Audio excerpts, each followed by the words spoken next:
다음 물리학 강연은 기후변화 분야입니다. 그 포스텍 환경공학부 국종성 교수님을 큰 박수로 모시겠습니다.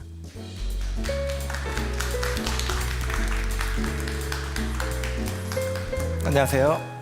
교수님 안녕하세요. 네, 안녕하세요. 네, 교수님 반갑습니다. 네, 그 교수님께서는 이른 나이에 이미 기후 분야에서는 대가의 반열에 오르신 걸로 알고 있는데요.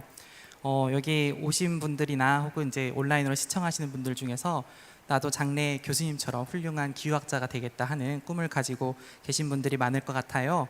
그런 분들에게 그러려면 어떠한 연구가 필요한지 혹시 조언 부탁드려도 될까요? 네. 대가란 말은 감사하긴 한데 아직 저한테는 어울리지 않는 얘기 같고요. 저는 뭐 지금까지 우리 지구를 좀 더 잘 이해하기 위해서 정말 재밌게 연구를 해오고 있는 사람인데 기후를 연구하기 위해서는 저와 마찬가지로 우리가 살고 있는 지구에 대해서 호기심을 가지고 관심을 갖고 있다면은 누구나 기후변화 연구를 할 수 있는데요. 거기에 하나만 더 추가하자면은 예전에는 이제 기후변화라는 거는 대기와 해양 이런 지구과학적인만 했었는데 요새는 굉장히 많은 요소들이 지금 고려되고 있습니다. 예를 들면은 우리 식물이 숨을 쉬는 게 기후변화에 영향을 주거든요. 그래서 굉장히 융합적으로 해야 됩니다. 그래서 약간 융합적인 사고를 할 수 있는 분이 있다면 기후변화를 좀 더 잘할 수 있지 않을까 이렇게 생각합니다. 네, 네, 좀 더 포괄적이고 융합적으로 그렇게 사고하면 좋겠다고 말씀해 주셨습니다. 그러면 오늘 강연을 이해하기 위해서 제일 중요한 개념이 무엇이 있을까요? 굉장히 저한테 필요한 질문을 해주셨네요. 예. 자, 오늘 강연에서 이제 기후 모형이라는 얘기가 나올 거예요. 여러분 아시겠지만 저는 자연과학을 하는 사람인데 대부분의 자연과학, 물리나 생물, 화학 이런 것들은 보통 실험실에서 대부분의 경우에서 실험실에서 실험을 해가지고 그 결과를 얻어냅니다. 근데 저는 지구를 연구하는 사람이잖아요. 근데 지구를 이렇게 우리가 함부로 실험을 할 수가 없잖아요. 우리의 지구는 소중하니까. 그렇기 때문에 어떤 지구를 실험하기 위해서 이제 컴퓨터 시뮬레이션을 통해서 가상의 지구를 만듭니다. 그래서 지구와 똑같은 물리 과정을 가지고 있는 것들을 수학적으로 표현해 가지고 컴퓨터 시뮬레이션을 만드는데 이거를 기후 모형이라고 합니다. 이 개념을 좀 이해하고 들으시면은 오늘 강의를 좀 더 쉽게 이해할 수 있지 않을까 이렇게 생각합니다. 네, 답변 감사드립니다. 네. 네, 그럼 국종성 교수님의 강연 청해 보도록 하겠습니다. 기후 변화 분야라는 주제로 강연해 주실 국종성 교수님께 큰 박수 부탁드립니다. 네, 안녕하세요. 파홍대 국종성입니다. 이번에 2021년도에 노벨 물리학상에 앞에 설명해 주신 것처럼 이제 물리학 쪽에서 이제 받으셨고요. 그다음에 두 분이 이제 더 받으셨는데요. 프린스턴 대학의 수키 마나베 교수님과 그다음에 클라우스 하세만 교수님이 노벨상을 받으셨습니다. 근데 이분은 제가 말씀드렸지만 기후 변화를 연구하시는 분입니다. 자, 그러면 근데 기후학자가 노벨 물리학상을 수상한 이유가 뭘까요? 사실은 이 노벨 수상자가 발표된 이후에 저같이 이제 기후를 연구하는 사람은 굉장히 충격적으로 받아들였습니다. 왜냐하면 기후 변화라는 거는 아주 넓게 보면은 응용 물리, 응용 수학에 해당합니다. 하지만 우리나라에서도 그렇지만 해외에서도 학문의 기후변화라는 분야가 학문 분류가 다릅니다. 지구과학으로 분류되어 있죠. 근데 엄연히 지구과학으로 분류되어 있는데 노벨 물리학상에 지구과학을 하시는 기후변화를 하시는 두 분을 수상을 했다. 이거는 뭔가 노벨 재단에서 뭔가 강력한 메시지를 전달하고 싶은 게 아니었는가 이렇게 생각을 합니다. 그래서 그런 메시지가 어떤 메시지일까요? 저는 이 카툰이 이걸 설명해 준다고 생각합니다. 여러분 아시다시피 우리는 2년 동안 지금 코로나 바이러스랑 굉장히 지금 잘 싸우고 있습니다. 그래서 지금도 여전히 어려운 상황이지만은 저는 아마도 우리 인류가 이 코로나 바이러스와 싸움에서 조만간 승리할 수 있을 거라고 생각합니다. 근데 이 승리가 끝이 아니라는 것입니다. 왜냐하면 보시는 것처럼 뒤에 보이시지만은 더 센 놈이 기다리고 있거든요. 그 센 놈이 기후 변화라는 것입니다. 그만큼 우리가 이제 기후 위기라고 얘기를 하고 있는데요. 기후 위기가 이제 아주 먼 미래의 얘기가 아니고 우리 현실에 굉장히 닥쳐 있는 우리가 바로 극복해야 될, 우리가 바로 실천을 해야 될 그런 문제라는 점을 노벨 재단에서 좀 뭔가 강한 메시지를 주려고 했던 게 아닌가 싶습니다. 자, 그러면 기후학자가 노벨상을 받은 이유에서 거기 보시면 이게 이런 노벨 재단에서 이렇게 설명을 하고 있습니다. 복잡게 이해해 지대한 공헌. 그 다음에 지구 기후를 물리적으로 모델링하고 기후 변동성을 정량화하여 신뢰할 수 있는 지구 온난화 예측에 기여. 이게 노벨 수상에 대한 그 이유입니다. 그러면 첫 번째 보시면 복잡게 이해해야 한 지대한 공헌. 이거는 뭐 앞서 강연자께서 말씀해 주셨지만 지구가 가지고 있는 기후 시스템은 굉장히 다양한 요소들이 상호작용해서 만들어지는 겁니다. 그러니까 복잡게 하나인 우리 지구를 이해해야 하는데 지대한 공헌을 했다. 이건 뭐 여러분들이 다 쉽게 이해하실 수 있으시겠죠? 근데 이 두 번째 문장이 이제 문제인데요. 지구 기후를 물리적으로 모델링하고 기후 변동성을 정량화하여 신뢰할 수 있는 지구 온난화 예측에 기여했다. 마지막 문장인 지구 온난화 예측에 기여했다. 이건 딱 귀에 딱 들어오는데 그 앞에 말이 좀 잘 안 들어오는 것 같습니다. 그래서 제가 오늘 할 일은 이 앞에 문장을 좀 더 쉽게 여러분에게 풀어드리는 게 이제 저의 오늘 의무라고 생각합니다. 자, 이걸 풀기 위해서는 먼저 기후 변화에 대해서 우리가 좀 더 얘기를 해봐야 될 것 같습니다. 여러분 아시겠지만 196개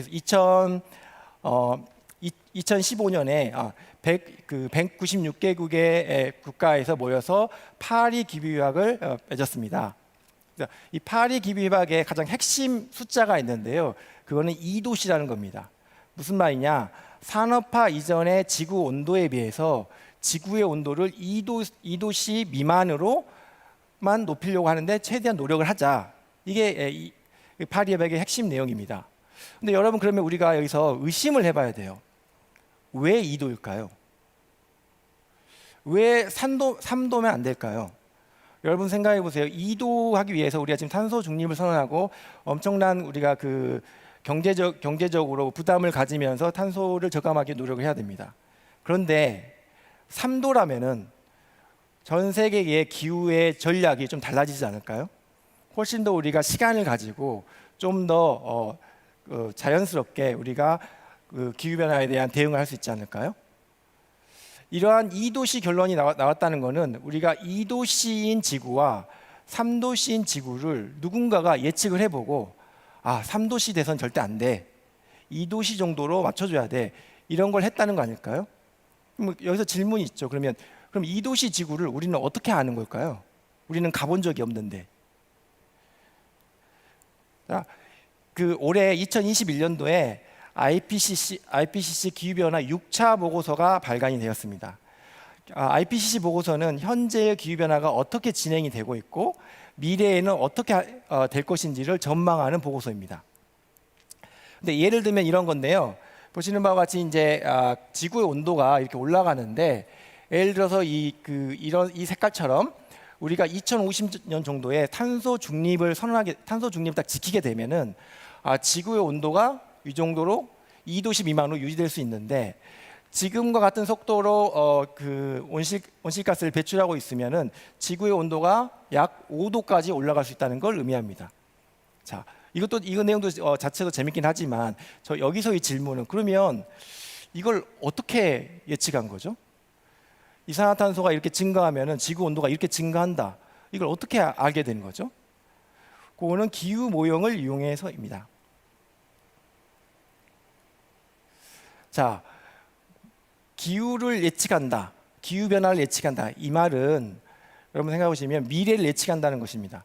미래를 예측한다는 것은 수학적으로 시간에 대한 미분 방정식을 푸는 겁니다. 좀 더 말씀드리면은 지금 현재의 상태를 가지고 미래의 변화량을 진단하는 것입니다. 그래서 이제 미래 예측을 하는 겁니다. 그래서 그걸 하기 위해서는 우리가 살고 있는 지구, 특히 이제 대기, 해양 이것들이 어떻게 움직이는지를 이해해 가지고 방정식을 만듭니다. 그래서 이렇게 수학적으로 방정식을 만들게 됩니다. 그래서 이 방정식 이게 지금 미분 방정식인데요. 이 미분 방정식을 풀어서 미래를 예측하는 것입니다. 자, 그럼 근데 요새 그 기후 변화는 대기뿐만 아니라 해양 다른 요소도 중요하다고 여겨져 있기 때문에 보시면 여기 보시면 지면, 식생, 에어로졸, 탄소순환, 생지화, 그러니까 이 바다 속에 있는 플랑크톤 이런 것들도 모의를 해야 됩니다. 이러한 자연의 움직임을 수학적으로 표현한 후에 그 수학적으로 표현한 것을 통해서 예측하는 것입니다. 근데 이거를 단순히 이렇게 예측하는 게 아니고 이 지구를 보시는 그림처럼 잘게 쪼갭니다. 정육면체 또는 다른 도형을 이용해서 잘게 쪼개 가지고 각 격자마다, 그걸 격자라고 하는데요. 그 격자마다 이러한 방정식을 푸는 겁니다. 그래서 이런 방정식을 풀게 되는데, 그래서 이걸 쪼개다 보면 이게 격자의 크기인데요. 격자 크기 예를 들어서 100km 정도로 짧다. 그러면 보시면 100km라 하면은 보시면 우리 한반도는 사실 몇 개 안 들어갑니다. 그럼에도 불구하고 우리가 5천만 개의 편미분 방정식을 풀어야 됩니다. 뭐 여기 수학을 공부하신 분도 계시겠지만 이걸 손으로 풀면 되게 좋겠는데 5천만 개의 위분 방정식을 손으로 푸는 건 불가능하겠죠? 그래서 이게 슈퍼컴퓨터를 이용해 가지고 풀게 됩니다. 그래서 이거를 이 컴퓨터 코드로만 해도 10만 줄 이상의 엄청난 코딩입니다. 그래서 여기서 제가 말씀드리고 싶은 건 이 엄청난 이 기후 모형이라는 시스템이 있는데 이 시스템을 어떻게 인류가 개발해 왔을까요? 이 기후 모형은 처음부터 이렇게 복잡한 건 아니고요. 여러 번의 혁신을 통해서 지금 현재의 모습을 갖고 있는 것입니다. 자, 최초에 이게 70년 전에 최초의 수치 모형을 이용해서, 그러니까 컴퓨터 시뮬레이션을 통해서 날씨 예측에 성공하신 분들이 있습니다. 차니 교수님하고 폰 뉴만 교수님입니다. 이분들이 날씨 예측에 성공했는데요. 이때에는 아까 제가 보여드린 방정식보다 훨씬 간단한 모형 가지고 날씨 예측에 성공했습니다. 근데 여기 이 연구를 50년대에 진행하다가 여기 보시면 그 스마고니스키라는 분이 이 연구팀에 조인하게 됩니다. 이분인데요. 이게 조인합니다. 이분이 향후에 이제 기후를 모의하는 기후 모형 개발에 이제 앞장을 서게 됩니다. 자, 이제 그 노벨 수상자를 저기에서 말씀을 드리겠습니다. 수키 마나베 교수님은요, 저도 사실 한 10여 년 전에 서울에서 뵌 적이 있는데요. 1931년에 일본에서 출생을 하셨고 동경대에서 학사, 석사, 박사를 다 마치셨습니다. 그 박사를 졸업하자마자 아까 제가 말씀드린 이분 스마고린스키 이분이 초청을 해가지고 미국의 내셔널 웨더 서비스에 이제 가서 연구를 시작합니다. 내셔널 웨더 서비스는 아시겠지만 우리나라로 이야기하면 기상청입니다. 거기서 이렇게 수치 모형을 통해서 대기를 모의하는 이런 것들을 연구하기 시작한 겁니다.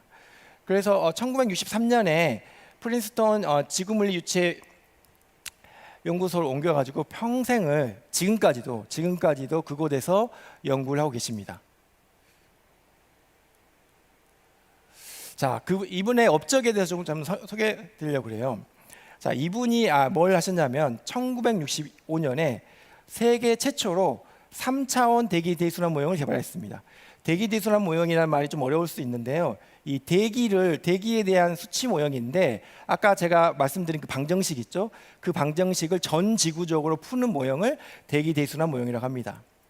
이때 최초로 그 수증기하고 이산화탄소를 고려하기 시작했어요. 그러니까 무슨 말이냐? 수증기하고 이산화탄소가 대기 복사에 영향을 주기 시작했습니다. 그래서 온실 효과라는 게 이 수치 컴퓨터 시뮬레이션에 최초로 도입이 된 겁니다.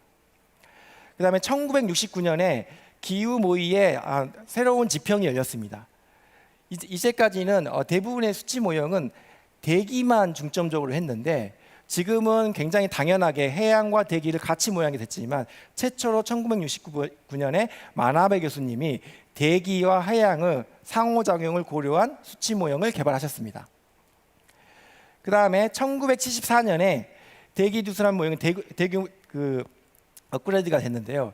예를 들면은 우리가 이제 사람을 그릴 때 머리, 몸통, 팔, 다리 이것만 그린 상태였다면 이 1974년에 눈, 코, 입을 자세히 그리기 시작했습니다. 그래서 굉장히 이제 많은 진보를 이뤄냈고요. 75년, 굉장히 중요한데 75년에 최초로 지구 온난화 실험을 시작했습니다. 무슨 말이냐면 이산화탄소가 증가하면 우리 지구가 어떻게 바뀔 거야, 이거를 했습니다. 지금으로부터 한 45년 전이니까요. 근데 여러분 생각해 보세요. 45년 전에, 지금은 슈퍼컴퓨터를 사용하고 있지만 그 당시에는 컴퓨터가 굉장히 여러분이 가지고 있는 스마트폰보다 훨씬 더 느렸을 거거든요. 이거를 전 지구에 대해서 이게 그 편미분 방식을 풀어야 되는 게 굉장히 어려웠겠죠. 그래서 마나베 교수님이 굉장히 독특한 아이디어로 실험을 하게 됩니다. 그게 뭐냐? 지구를 전체를 하려면 너무 계산량이 많으니까 한 6분의 1 정도로만 잘라서 하는 거예요.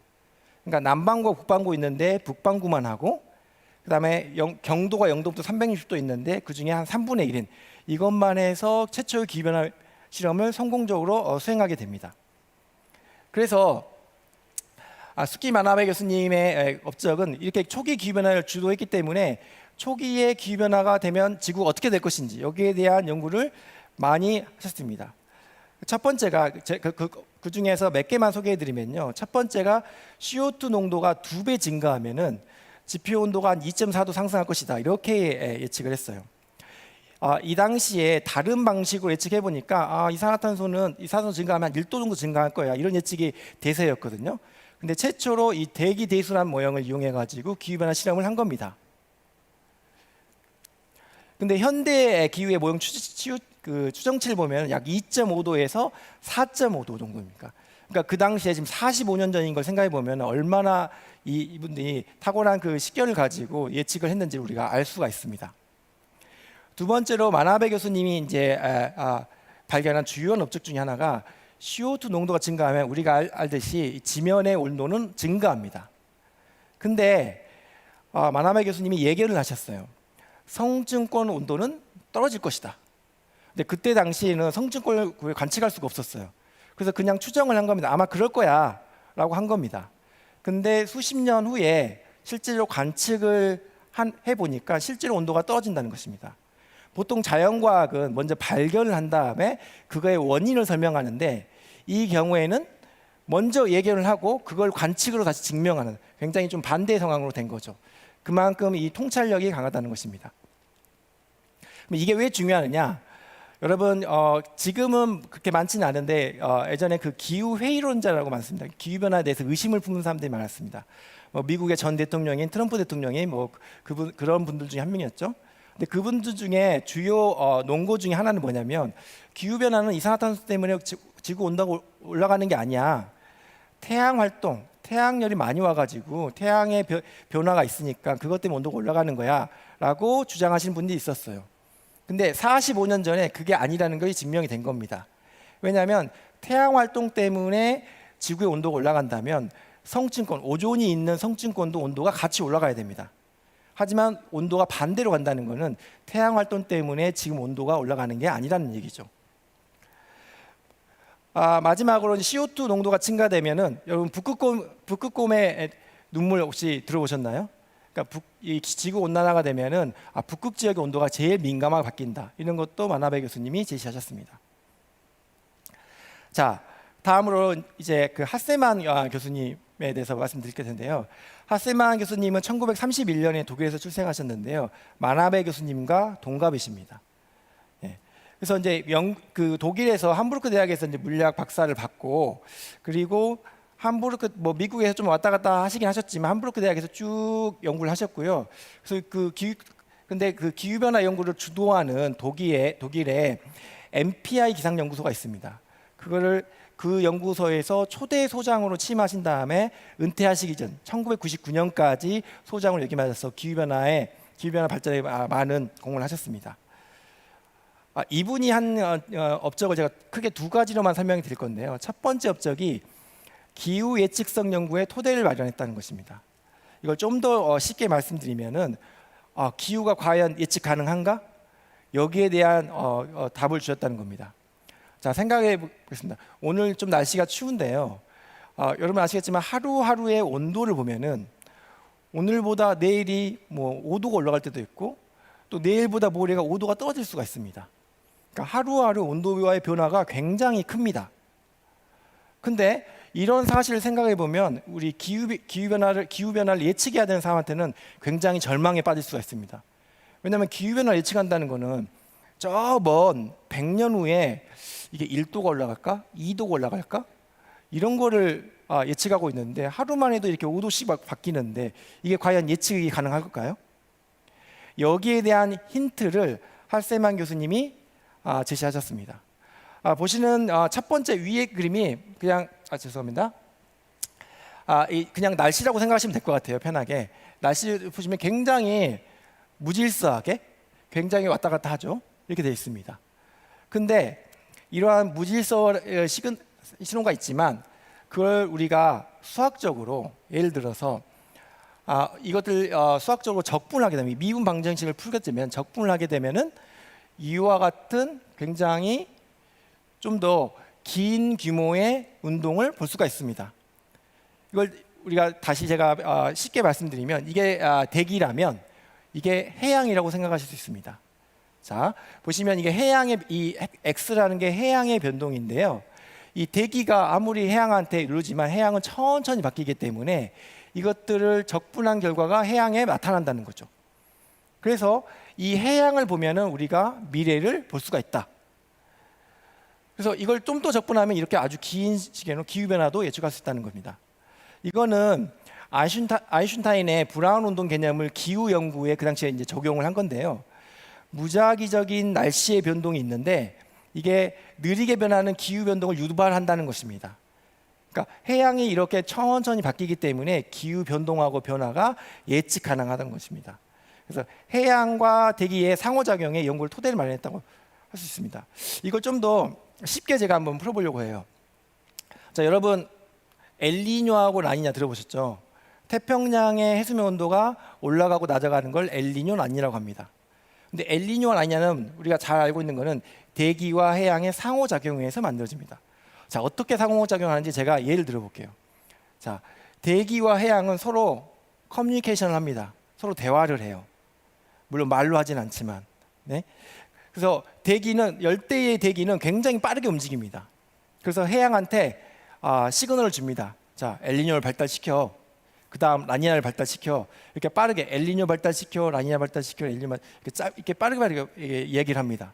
해양은 그 얘기를 다 듣습니다. 다 듣지만 즉각 반응하지 않습니다.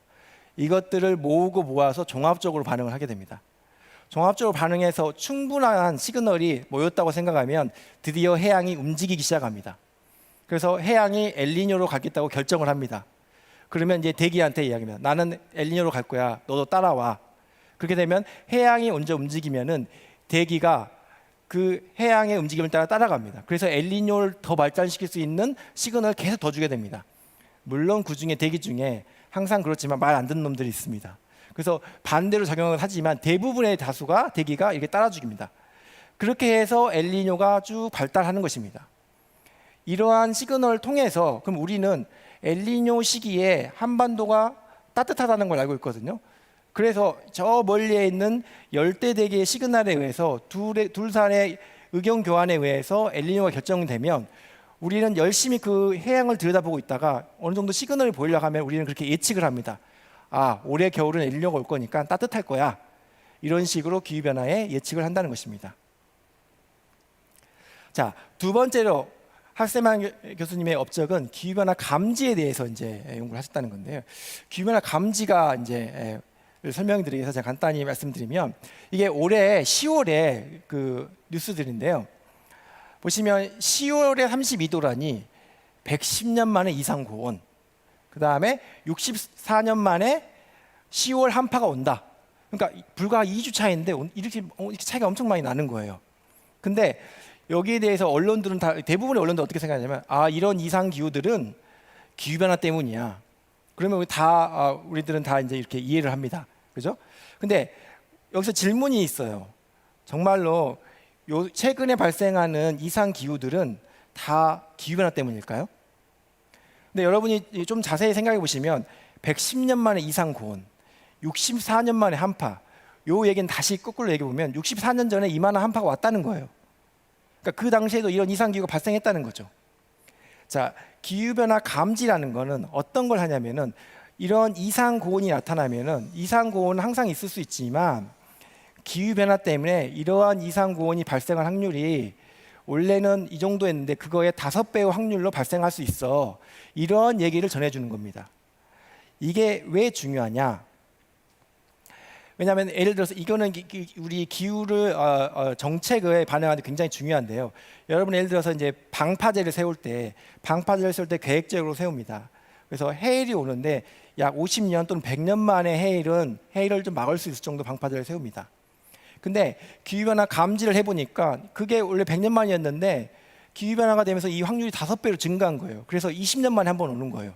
그러면 정책 결정자는 결정을 해야 됩니다. 그러면 방파제를 더 높일 것인지, 아니면 우리가 50년 만에 맞춘 걸 100년 만에 맞추던 걸 50년을 맞춰봐, 이런 정책 결정을 해야 됩니다. 이런 정책 결정에 굉장히 중요한 역할을 한다는 것입니다. 그래서 하세만 교수님의 업적은 기후변화 감지 연구의 아버지라고 할 수가 있습니다. 그래서 이분이 최적 지문법이라는 걸 제시했는데요. 그래서 관측의 패턴과 수치 모형의 패턴을 통해서 인간 활동에서 영향을 받는 게 뭔지라는 거를 이제 감지를 하는 겁니다. 판단하는 겁니다. 그래서 인간의 화석연료 사용이 지구 온난화를 일으켰다는 것을 이제 이 방법을 통해서 과학적으로 보여주는 거죠. 그래서 제가 앞서 말씀드린 IPCC 기후변화 평가 보고서에 결정적인 역할을 하는 연구를 하셨습니다. 자, 다시 정리를 해볼게요. 자, 기후변화가 노벨 물리학상을 수상한 이유, 복잡계 이해에 대한 지대한 이해, 이건 이 지대한 공헌 설명해 드렸고요. 자, 지구 기후를 물리적으로 모델링하고 마나베 교수님이 지구 현대의 기후변화 예측하는 모형을 굉장히 토대를 만드셨죠. 기후 변동성을 정량화하고 하세만 교수님이 기후가 왜 예측 가능하고 이만큼은 기후변화 때문이고 이만큼은 기후변화가 없어도 생기는 거야, 이런 걸 정량화하셨다는 얘기입니다. 그래서 이런 것들을 통해서 신뢰할 수 있는 지구온난화 예측에 기여했다. 어떻게 좀 더 이해가 좀 되셨나요? 자, 마지막으로는 근데 보통은 이제 노벨상을 수상하시면 이런 훌륭한 업적을 받으셔가지고 이제 박수를 치는 자리이긴 한데 이번에 노벨상 수상은 좀 더 우리한테 숙제를 남겨줬다고 생각합니다. 이분도 이런 많은 공을 하셨지만 여전히 우리는 지구에 대해서 잘 모릅니다. 우리가 사는 곳의 기후가 얼마나 예측 가능한지, 그다음에 탄소 중립 이후에 우리는 과연 과거로 돌아갈 수 있을까요? 원래의 지구로 돌아갈 수 있을까요? 그다음에 이제 제가 이제 앞으로 연구하려고 그러는데, 급격한 기후변화, 우리는 지금 현재 조금씩 천천히 변하는 기후변화만 생각하고 있는데 급격한 기후변화가 진행되는 지구의 임계점은 어디일까요? 과연 있을까요? 마지막으로 지금 지속적인 기후 스트레스를 받고 있어요. 우리 생태계가. 이 생태계가 가만히 있을까요? 어떻게 반응할까요? 여기에 대한 숙제를 이번에 노벨상 그 수상이 남긴 거라고 생각합니다. 네, 이상입니다. 감사합니다.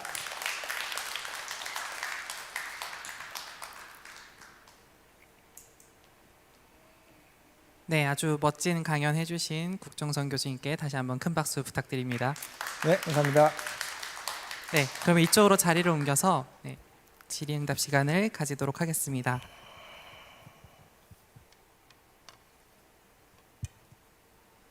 네, 먼저 온라인에서 들어온 질문을 받아보도록 하겠는데요. 유튜브 아이디 이승백 6학년님께서 해주신 질문입니다. 빙하기에 지구의 온도가 떨어지는데 그때 지구 대기의 이산화탄소 농도도 같이 떨어지나요? 하고 질문을 주셨습니다. 네, 맞습니다. 우리 빙하기와 간빙기 때 이산화탄소 농도도 같이 변했거든요. 근데 지금의 이산화탄소가 증가하는 것은 인간 활동에 의해서 우리의 화석 연료나 또는 그 열대 우림을 파괴해서 이산화탄소가 증가하는 건데, 그때 당시에 그 빙하기와 간빙기 때는 지구의 온도가 낮아지면은 바다가 차가워집니다. 바다가 차가워지면 여러분 그 탄산음료를 하시면 차가우면은 이 이산화탄소 잘 안 나오잖아요. 그러니까 차가운 바다가 이산화탄소를 많이 흡수하게 됩니다. 그만큼 대기 중에 이산화탄소 농도가 줄어들어 가지고, 그래서 온도를 더 낮춰주는 우리가 이런 걸 양의 피드백이라고 하는데요. 그런 과정에 의해서 빙하기 때 온도가 낮았던 겁니다. 네, 답변 감사드립니다. 그리고 또 유튜브 아이디 무니무니님께서 해주신 질문입니다. 초창기에는 대기에 대해서만 방정식을 풀었다가 해양이 추가되었듯이 현재의 기후 모형에 앞으로 추가될 수 있는 혹은 추가되어야 하는 요소는 무엇이 있을까요? 하고 질문을 주셨습니다. 네, 굉장히 좋은 질문 하셨는데요. 일단 대기와 해양을 하고 있고 요새 이제 그 아까 최근에 이제 기후 변화를 예측하는 모형에서는 이제 생태계, 지면의 생태계, 해양의 생태계 이런 것들을 예측하고 있습니다. 그래서 근데 아직 좀 부족한 분이라고 제가 생각되는 건 뭐냐면 제가 아까 남겨진 숙제에 말씀드렸는데 이 빙산이 있습니다. 남극의 빙산에 이런 과정들이 있는데 이런 과정들이 아직까지는 IPCC에 나오는 기후변화 예측 모형에 아직 많이 포함되지 않고 있습니다. 그래서 빙산이 언제 갑자기 붕괴되는지 이게 얼마나 쌓여야 되는지 이런 것들이 추후에 고려가 돼야 될 것 같고요. 그 다음에 이제 더 중요한 건 뭐냐면 앞으로 더 진화된다면 기후변화가 이제 다음 세대로 진화한다면 우리는 지금 이산화탄소를 인간이 어떻게 배출할 거야 이렇게 지금 이제 진단한 다음에 이제 기후 모형에 이제 주입을 하는데요. 근데 이제 우리가 기후와 인간이 서로 상호작용을 하지 않습니까? 그래서 예를 들어서 이상 기후가 심각해지면은 우리 인간들이 반성을 하고 이산화탄소를 좀 적게 낼 거예요. 또 경제 규모가 좀 축소될 거예요. 그런 식으로 인간 자체도 이 모형 안에 들어가 가지고 서로 상호작용하는 모형이 앞으로 한 단계 우리가 그 업그레이드된 모형에서는 이런 점들이 고려되지 않을까 이렇게 생각을 하고 있습니다. 네, 답변 감사드립니다. 그럼 현장 질문을 받도록 하겠습니다. 질문이 있으신 분께서는 손을 들어주시길 바랍니다. 네, 이쪽 앞쪽에. 네, 일단 교수님 강의 잘 들었고요. 이제 질문은 그 토네이도나 허리케인 같이 많은 사람들에게 피해를 줄 수 있는 그런 재난들이 있잖아요. 그런 재난들을 기후 모형을 통해서 이전에 발생했던 빈도나 원인들을 조사해서 혹시나 미래에도 발생할 수 있는 그런 많은 인명 피해가 발생 가능한 재난을 예측하고 예방할 수 있나요? 네, 굉장히 좋은 질문 하셨는데요. 지금 그런 시도가 이루어지고 있습니다. 근데 이제 일단은 토네이도나 태풍 이러한 것들은 굉장히 공간의 규모가 굉장히 좁은 운동이잖아요. 지금 기후 모형이 지금 원래 만화배 교수님이 처음에 시작할 때는 500km로 시작했다가 지금 100km로 줄어들고 지금 이제 아주 좀 줄어들어가지고 10km 정도로 하고 있거든요. 그래서 그런 모형에서는 이제 태풍 같은 건 좀 모이기가 시작되고 있습니다. 그래서 이제 그런 연구 결과에 의하면 기후 변화가 되면은 전체적으로 태풍의 개수는 줄어드는데 태풍의 강도, 슈퍼 태풍은 자주 더 많이 발생할 것이다. 이런 연구가 있고요. 토네이도는 더 작은 규모이기 때문에 이런 전지구 모형에서는 하지 못하는데 이 모형을 받아가지고 좀 더 이 해상도를 높인 굉장히 이제 지역에 특화된 그런 모형을 해서 그런 연구는 진행되고 있습니다. 그래서 그런데 하지만 앞으로 해야 될 일이 더 많다고 할 수 있겠죠. 네. 네, 감사합니다. 또 질문 있으실까요? 네, 저쪽에. 좋은 강연 잘 들었습니다. 뭐 좋은 질문은 아니고 궁금해서 여쭤보는 건데요. 아까 중간에 기후 관련해서 예측하기 위한 방정식을 짜고 슈퍼컴퓨터가 계산을 할 수 있도록 코딩을 한다는 말씀을 하셨는데 그럼 그 코딩을 누가 하는지가 좀 궁금하고요. 만약에 기후를 전공하시는 분이 하신다면 코딩까지 배워야 되는 거라는 결론이 나오고 그게 아니고 코딩을 하는 전문가가 하게 되면 그 코딩을 하시는 분이 방정식을 알아야 된다는 소리인데 두 개 중에 어떤 경우인지 조금 궁금해서 여쭤보고 싶습니다. 네, 굉장히 좋은 질문을 하셨고 제가 약간 좀 하고 싶은 얘기가 있었는데 잘 지적해 주셨고요. 사실은 이 코딩은 만화배 교수님 때는 만화배 교수님이 직접 하신 걸로 알고 있고요.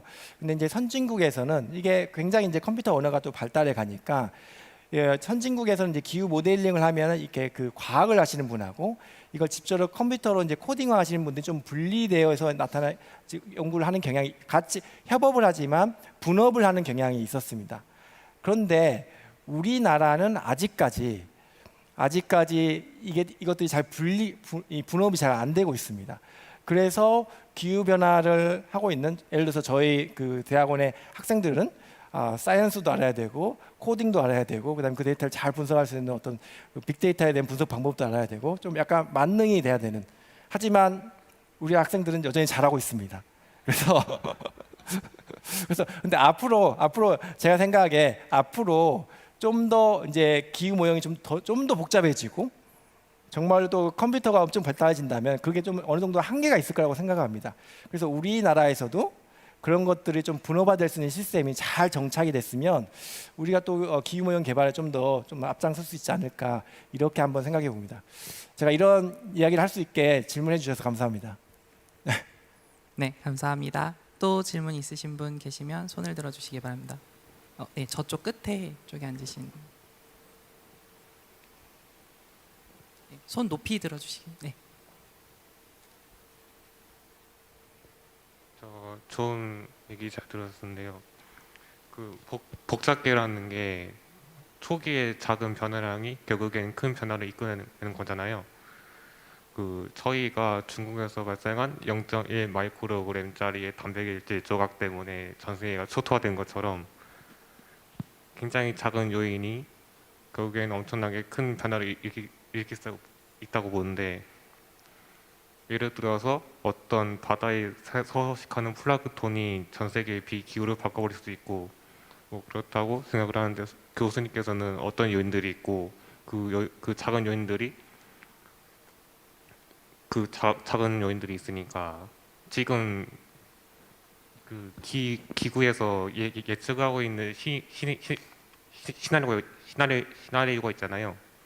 그것들이 과연 정확하다고 보시는지 궁금합니다. 제가 질문을 100% 이게 잘 안 들려가지고 일단은 지구 시스템은 복잡계고요. 여러분들 카오스 이론 아시겠지만 뭐 브라질에서 이렇게 나비가 날게 되면은 뭐 중국에서 태풍이 생기고 뭐 이게 그래서 굉장히 작은 차이가 미래를 이제 바꾸는 그런 시스템이기 때문에 복잡계이고요. 그 다음에 식물성 플랑크톤 얘기를 하셨는데 제가 이제 연구를 한 것 중에 하나는 북극에 있는 식물성 플랑크톤이 기후 변화가 되면은 식물성 플랑크톤 자체가 더 많이 번성해가지고 북극의 온난화를 더 가속한다. 이런 플랑크톤의 작은 차이가 기후 변화를 굉장히 바꿀 수 있는 이런 연구가 있고요. 그다음에 제가 마지막으로 드린 질문은 심의 식수 모형이 정확하다고 교수님은 믿으시느냐? 저는 반만 믿고 있습니다. 일단은 기후변화 저 그래프를 제가 보여드렸으면 좋은데 보시면 이 기후변화 예측이 있으면 그만큼의 불확실성이 굉장히 크게 있습니다. 어떤 레인지를 우리가 이야기할 수 있지만 정확히 몇 도 증가한다고 얘기할 수가 없습니다. 그래서 어느 정도의 불확실성이 있다는 거고요. 그 정도의 불확실성이 있어야 저 같은 사람이 앞으로 연구할 수 있지 않겠습니까?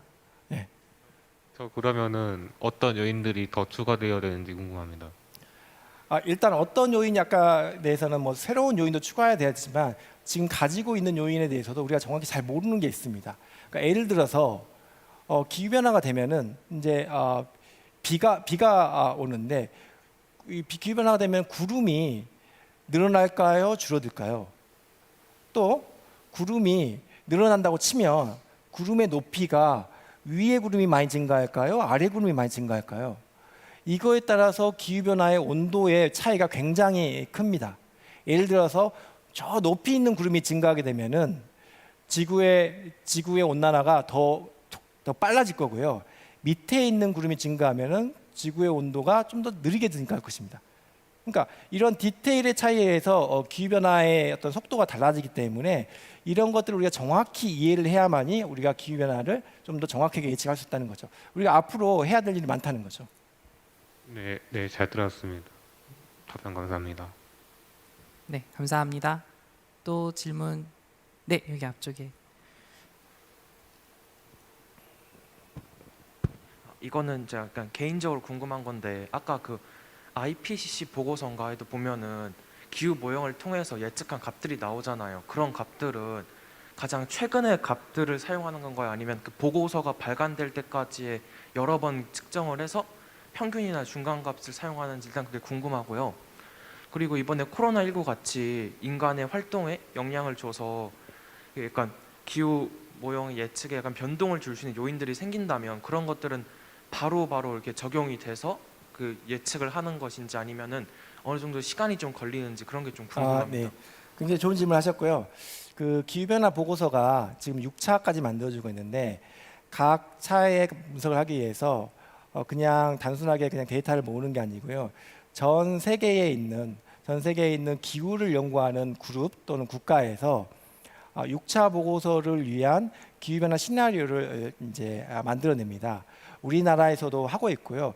그런 데이터들을 모아가지고 내는 것입니다. 그래서 5차 보고서에서는 그 당시에 했던 실험으로 결과를 내고요. 6차 보고서에서는 이제 새롭게 한 결과 가지고 냅니다. 그리고 이제 코로나 때문에 작년에 제가 알기로는 이제 인간이 배출해낸 그 이산화탄소가 약 7% 감소했다고 하는데 그런 효과가 사실 이제 즉각 반영이 될 수 있는데요. 근데 문제는 뭐냐면 이제 이게 미래를 예측하는 시험이 몇백 년을 해야 되니까 굉장히 시간적으로 좀 오래 굉장히 큰 일이라서 좀 시간이 걸립니다. 하지만은 우리가 기후 모형을 가지고 있고 그다음에 확실한 의지가 있다면 바로바로 할 수는 있는 거죠. 네. 네, 그러면은 주제가 주제인지라 질문이 참 많을 것 같은데 아쉽지만 이렇게 질의응답 시간을 마무리해야 할 것 같습니다. 질문해주신 모든 분들께 감사드리고요. 또 수고해주신 국정선 교수님께 큰 박수 부탁드립니다. 네, 감사합니다.